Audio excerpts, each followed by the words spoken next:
আগামী দিনের অবস্থাটা কি? পশ্চিমবঙ্গে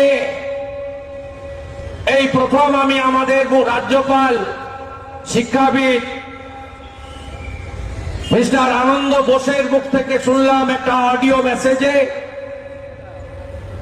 তিনি এতদিন পরে বললেন যে পশ্চিম বাংলায় জঙ্গল রাজ চলছে, আর এই জঙ্গল রাজকে শেষ করতে গেলে সংবিধান অনুযায়ী ব্যবস্থা আমরা নিতে বাধ্য হব।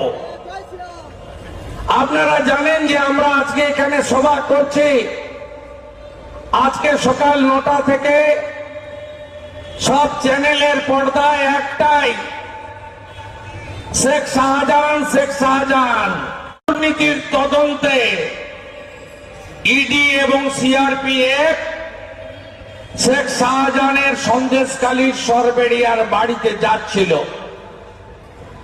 তিনি আগে থেকে হয়তো খবর পেয়েছেন, মমতা পুলিশ হয়তো জানিয়ে দিয়েছে যে পালান আসছে, ইডি বাঁচাতে পারবে না দিদি, তাই পালান তাড়াতাড়ি।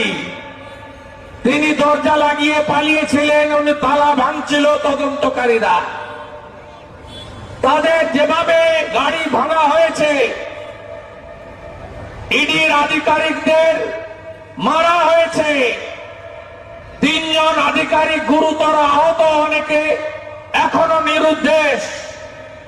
তাতে প্রমাণ হয়ে গেছে পশ্চিমবঙ্গে কেউ সুরক্ষিত নয়।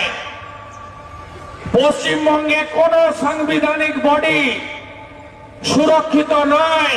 এই এলাকায় আগে সিপিএম করতেন, উনার গুরুদেবের নাম ছিল হারমাদ্দের নেতা মুসলিম, তার আন্ডারে সিপিএম এ হাতে খড়ি।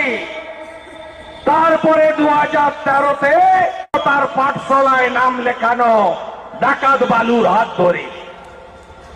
এই খুনি মাফিয়া হেরোইন পাচার করে বাংলাদেশে, অস্ত্র পাচার করে।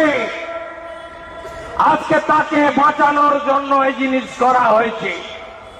জেলা পরিষদের সদ্য ভোটে তিনি জিতেছেন। একটা জেলা পরিষদে কত ভোটার থাকে? 70,000, 75,000। ওর মার্জিন কত শুনবেন?